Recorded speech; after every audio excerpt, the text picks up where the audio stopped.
Well, the revival of Theosophy in post-war Germany began almost immediately in the British and American zones of occupation. Unfortunately, not so in the Russian zone.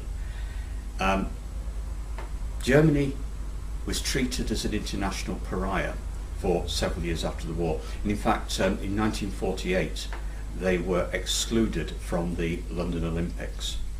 However, Theosophy in the British and American zones was revived, and Kurupamalaja Jinrajadaza, the president of the Adyar-based Theosophical Society in the 1940s, gives a report in his 1948 presidential address. And here it is. One of the most satisfactory elements in our work is the revival of the Theosophical movement in Germany. During the Hitler regime, no work, of course, was possible. When the war ended with the occupation by the British and Americans of certain zones of the West, work began once more, particularly in Hamburg. Quickly lodges were revived, and the National Society in Germany began its work once more. The development has been greatly helped by the first convention since the war, held in Hamburg on July 27th to 31st last, that's 1948. I made an application to the Secretary for Foreign Affairs of the British government in London to permit the entry into Germany of certain helpers from Britain and from Holland.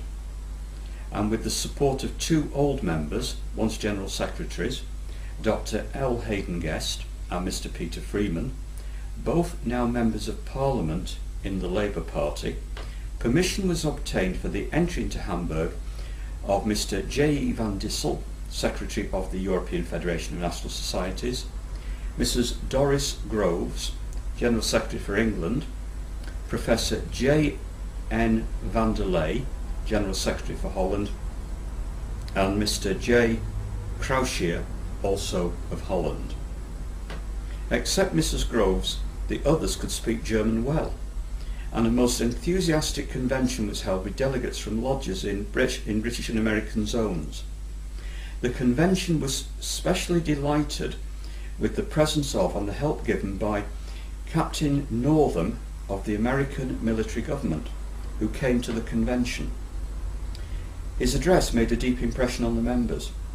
Special thanks were given for the rich gift of food from the American section, sent for the special purpose of providing opulent meals to all the members at a nearby hotel where the meetings had been held. Our Theosophical Society is really a marvellous unity.